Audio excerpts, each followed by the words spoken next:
Throughout time, fascination with death has been an ongoing and shared subject for many. The grim, oddly fascinating part about the afterlife involves the possibility of forming some sort of connection with a lingering entity or a loved one that might have passed. Oftentimes, either to satisfy this curiosity or to cope with loss, people will attempt to contact the dead by either visiting their gravesite or, in more extreme cases, by using certain communication devices such as a Ouija board or some sort of radio. By this point in time, as we all know, these definitely provide heavily mixed results, depending on who you are. But what about those that take this fascination too far? Historically, we've had a few very infamous names pop up about certain people keeping dead bodies for themselves. Such was the case with Karl Tanzler, the necrophile that kept a deceased and mummified 22-year-old in his home to live with him for over 7 years. This case is crazy in and of itself, but it's been covered time and time again. Because of this, I wanted to focus on a similar, if not slightly more extreme situation that came to light a few years ago, surrounding the bizarre happenings of a Russian man by the name of Anatoly Moskvin.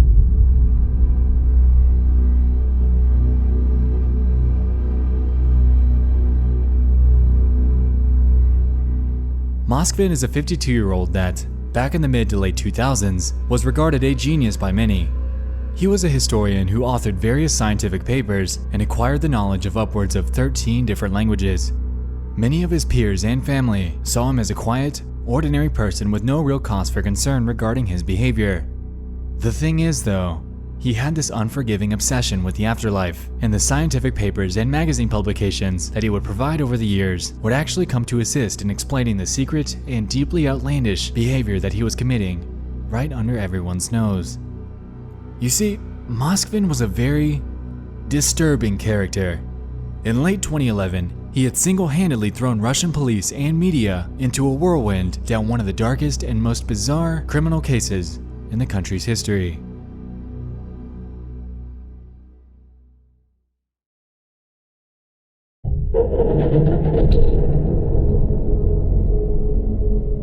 Backing up to 1966, Anatoly was born in Nizhny, Novgorod, Russia, to his parents by the names of Yuri Fedorovich and Elvira Alexandrovna. According to his parents, he was very socially awkward and had pretty intense difficulty making friends. On the flip side of this, he was extremely smart, and his parents simply chalked up his awkwardness to his intelligence, not thinking much of it. Young Anatoly had a childhood that was far from conventional, though. According to an account by him, for example, one day in the 3rd grade, he had returned home from school completely covered in bruises. As it turns out, these were caused by a man that raped him sometime that day. To date, it's unclear whether he ever relayed that information to his parents or not. This was far from the first odd instance that played out in his youth. In fact, one could argue that what we're about to discuss was the true beginning of his obsession with a very unconventional topic: the dead. This fascination stems way back to when he was only 13. In a local weekly publication that focuses on cemeteries and obituaries, Moskvin outlines a very strange ritual that he found himself tangled up in. In the publication, dated October 26, 2011, he explains that a group of men in black suits stopped him on his way home from school.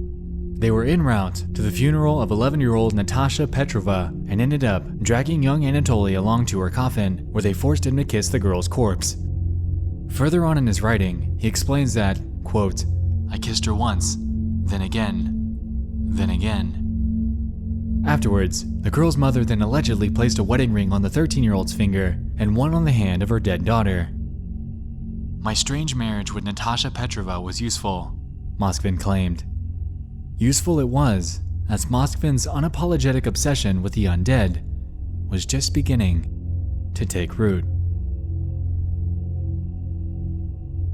After this, Moskvin began to have very ominous dreams about the dead girl. According to him, she would visit him nightly and would try to profess her knowledge of black magic upon him, whilst pleading for him to return to the village where the ritual had taken place. Apparently, after heading back there, the visitation stopped, but this would be short-lived, as once he ceased to visit it regularly, she would once again appear in his dreams. Reporting this to his parents was ineffective at best, as they simply took him to a doctor that chalked it up to Moskvin enduring puberty. With this diagnosis, he also went forth to prescribe him valerian, an herbal sedative that aids in relaxation. After an entire year of visits by Natasha, she would eventually grow tired of Moskvin's refusals to do what she wanted. Since this was the case, she tasked him with performing a black magic ritual using a classmate's tooth in exchange for her leaving him alone forever. Somehow, according to Moskvin, this ritual was carried out successfully, and as a result, she never came back again. This so-called task would have other implications on his life, however, as it successfully kicked off Anatoly's interest in black magic and the occult. Later on in life, Moskvin studied at the University of Moscow and earned a degree in Celtic Studies, a culture that bears a very close blend in beliefs between life and death. Also, he would go on to join the Society of the Luciferians and would embrace the left-hand path, which bears a focus on sexual magic and personal anarchy. This, coupled with his interest in black magic, would result in Moskvin performing various rituals on dead animals and eventually vowing celibacy.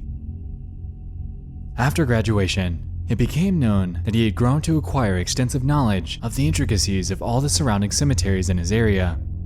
When sharing his knowledge throughout his various writings, he claims that he went to upwards of over 752 of them from 2005 to 2007 in his hometown for a so-called research trip. Assisted by a well-known historian named Oleg Ryabov, the two began their trek across the region to document cemeteries and to unearth local history along the way. The end goal was to publish a book by the name of Nizhny Novgorod Necropolis that contained all of his findings, but as you might have guessed, Moskvin had ulterior motives in mind. In 2009, local residents began to notice that the gravesites of their loved ones were either desecrated or dug up entirely. This eventually led to a 2-year-long investigation into these occurrences that seemed to lead nowhere at all. In 2011, an anti-Muslim terror attack would unfold at the airport in Moscow, and very shortly afterwards, authorities caught wind of some Muslim gravesites that were allegedly being dug up and vandalized. After going to investigate that for a potential terror suspect, Moskvin would quickly jump to act like he was simply painting over some gravestones. But he was, in turn, promptly arrested, caught red-handed in the act of vandalism. Shortly afterwards, police would then launch an investigation into these bizarre acts by Moskvin, and the first place of interest to search was his living quarters. Fully expecting Moskvin to be an extremist, they were anticipating the discovery of various anti-Muslim propaganda to litter his living quarters. What they would find in reality, however, would leave police completely baffled. The raid, which took place in an apartment that he actually shared with his parents, ended up leading to the discovery of 29 life-size dolls. Russian police have released this video they shot in what can be described as a house of horrors. They say those aren't dolls strewn about the apartment, but actual remains of people a historian had dug up and dressed in women's clothing and then put on display.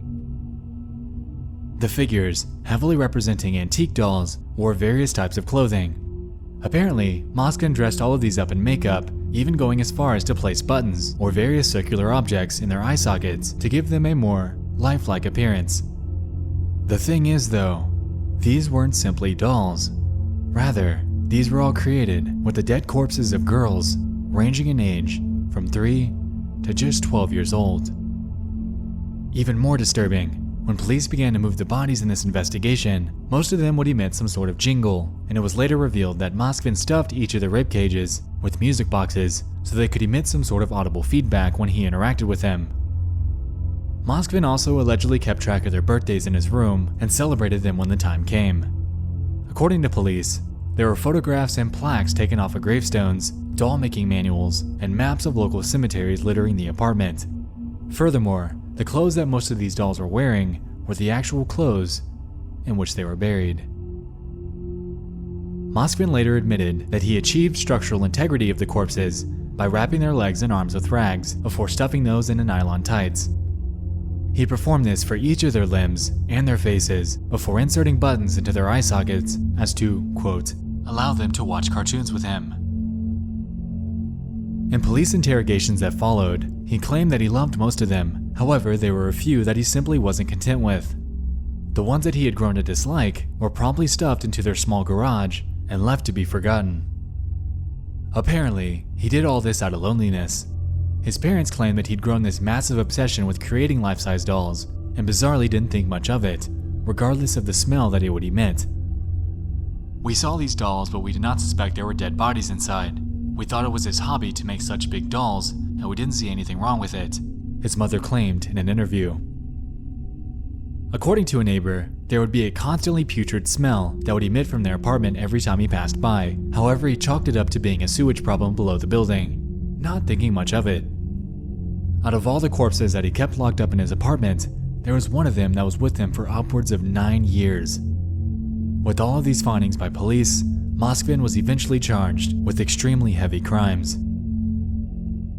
In late 2011, with new nicknames given by the media, such as Lord of the Mummies and the Puppeteer, Moskvin eventually confessed to 44 counts of grave abuse and was sentenced to a psychiatric ward shortly afterwards. There, he was diagnosed with schizophrenia and has been in confinement ever since.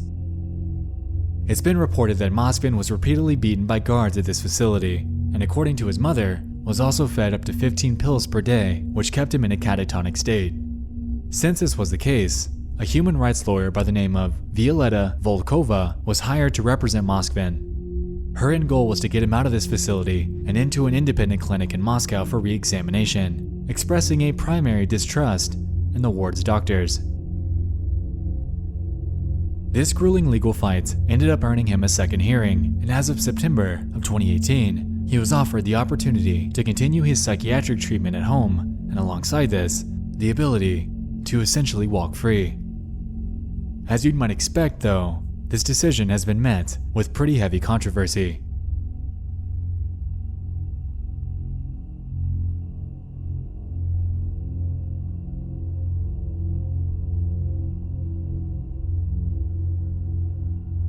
One of the victim's mothers, a woman by the name of Natalia Chardomova, didn't realize that this entire time she was visiting an empty coffin when going to her daughter's gravesite. The corpse of her daughter, Olga, was one of the 29 girls that he dug up and kept locked up in his home. Apparently, she had been brutally murdered at age 10, and it's completely tragic to think about what this mother could have gone through during that.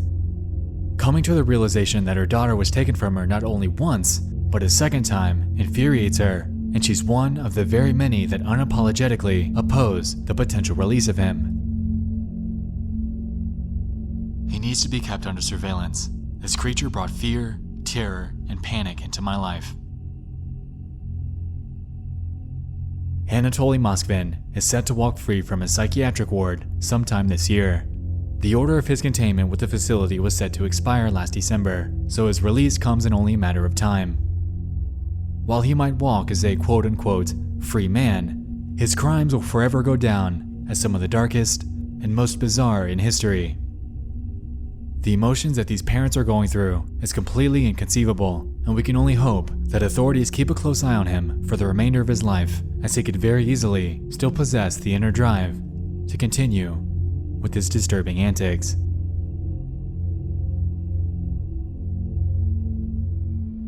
Thank you so much for watching. I'll see you in the next one. I love you all, and good night.